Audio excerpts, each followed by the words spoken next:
This is a video response to ReIgNoFrAdNeSs. That's awesome. I just want to say that ReIgNoFrAdNeSs, I think what you said in your video regarding free will and determinism is pretty rad, and I want to just go through the points that you made that I totally agree with. There are a lot of the same things that I like to say, and I really appreciate someone else saying similar stuff. Kind of backs me up in a way. You got my back, I got your back. Okay, so the first thing is I like how you talk about how our thought process, making a decision, is so incredibly complex and hard to understand. You know, what our brains do with neuron connections and the chemicals in our body and outside stimulus and everything all together plays a role in every single decision we make. There's no possible way for us to be fully aware of the whole mechanism as it's happening, every possible moment of time. So therefore we just kind of have this feeling like we have this ghost in the machine or something that's making it all happen. I like how you talk about the God of the gaps thing. I don't think I ever thought of that, and it totally makes sense. Again, it's so complicated and hard to explain and hard to understand that we've labeled it with this term free will, which quite frankly is just about as hard to define, impossible to define, and nonsensical as the term God. So that's a very good point. I like how you point out that we can't necessarily predict what's going to happen accurately just because things are deterministic, and I'll talk about that more in a bit. So, and regarding choices that we make, I just want to point one thing out. Kind of bugs me.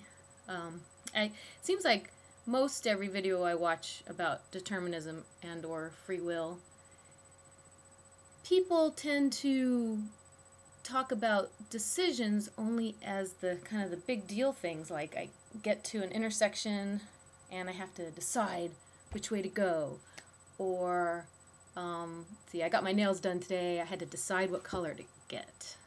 And why are we only using these landmark decisions as examples of decisions when I would never think of it that way? The only reason I've ever thought of it that way is because everyone else talks about it that way, but I would just naturally think of every single possible quanta of time is a decision that we're making constantly, everything we're doing. Anyway, I just think, I would think it would be better for the argument that so that we don't get confused, to just think about it and talk about it way more abstractly, so that we don't get caught up in language and just everyday stuff that really shouldn't necessarily be a point in the argument. I don't know. Oh, I know a point.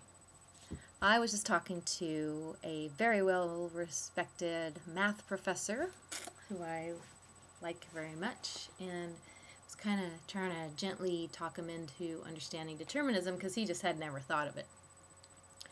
And even someone who thinks as logically as an abstract mathematician, this can be a tough one because people tend to instantly get caught up on the ethical part of it, you know, the ethical problem, which I don't think is a problem, but anyway. So the way I explained it to my friend is that, well, at first I said, imagine rolling a die. People say this all the time. Imagine I'm rolling a die. You know, it seems like a random thing, but you only have to think about it for about 5 seconds to realize that that's definitely a deterministic action. The force that you use and the angle and momentum and all that stuff determines the way the die is going to roll and determines what the answer is going to be. So that is something that sure seems like a chance. I mean, it is chance in a way in our world. You know, it happens all the time in casinos. They use die all the time. Playing Dungeons and Dragons, you use all kinds of die. But we know it's deterministic. So just imagine every single process, every single cell of every single neuron, every single thing that could possibly happen individually, every little thing that happens to make every little choice in every quanta of time continuously. Each one of those things as a die roll. Just think about that. Think about that for a long, hard time. That's determinism. Don't get hung up on the die roll thing too much, thinking that I mean something random, when I obviously mean that as an example of something deterministic. So my mathematician friend did the thing that I was just complaining about, where he was using real-world examples like gambling examples, decisions that he would make, or free decisions he made in life that really affected the outcome of his life, where he feels like the decision could have gone one way or the other. Then he thought about my die roll example, how every single millions and billions and trillion, quadrillions of things happening all at the same time. He thought of each one of those as individual die rolls. He suddenly kind of froze up and said, "I never thought of it that way," and had some sort of epiphany. And then we changed the subject immediately. It was a little bit too much to handle. To go from believing in free will one moment to having some serious doubts the next moment is kind of a big deal. So I started out by talking about the good things that I like about ReIgNoFrAdNeSs video, and I think I went through most of those things. There's just one thing I wanted to correct, and he and we've already gone through some email back and forth, and he agrees with me. So what I told him was that he should stop saying people have the illusion of will and the illusion of choice.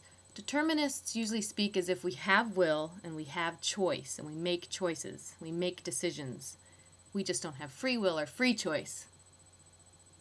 And even to say, I have the illusion of free will, well, what is free will? How can you have an illusion of something that doesn't exist? So a little bit of semantics there, but watch burn victims videos if you want to get to the bottom of that one. Okay, anyway, back to the predictability thing, and actually touching on pre-determinism, which I don't really agree with. Shame on Canada says in the comments, "It is precisely the predictive abilities of the laws of physics that give them their value as natural laws." Yes, of course, that's true. But don't confuse the term predictable with the term predetermined. Those are different things. Something that's predictable could be fallible. Your prediction is fallible. If something's predetermined, that's not fallible. It means it would happen the way it's already been pre-calculated. Shame on Canada said, "If something such as the Pluto orbit can be predicted, then it is indeed predetermined." But shame on Canada, you are forgetting that there may be some information missing from that prediction, like perhaps a rogue planet flying through space that might hit Pluto, or some dark object that we aren't seeing in advance or something, or aliens have decided to blow up Pluto for some unforeseen reason. So prediction is not predeterminism. Shame on Canada said, "If determinism doesn't imply the future is predetermined, then what does determinism imply?" Well, that's easy to answer. Determinism implies that things are determined. It doesn't imply that things are predetermined, or else we would be calling it predeterminism. Okay. As far as I know, predeterminism implies that everything in the universe has been pre-calculated by the universe itself. And that's some sort of paradox or something, because the universe would also need to have pre-calculated the actual calculation. I've tried to think about that, and I can't even fully think it through myself.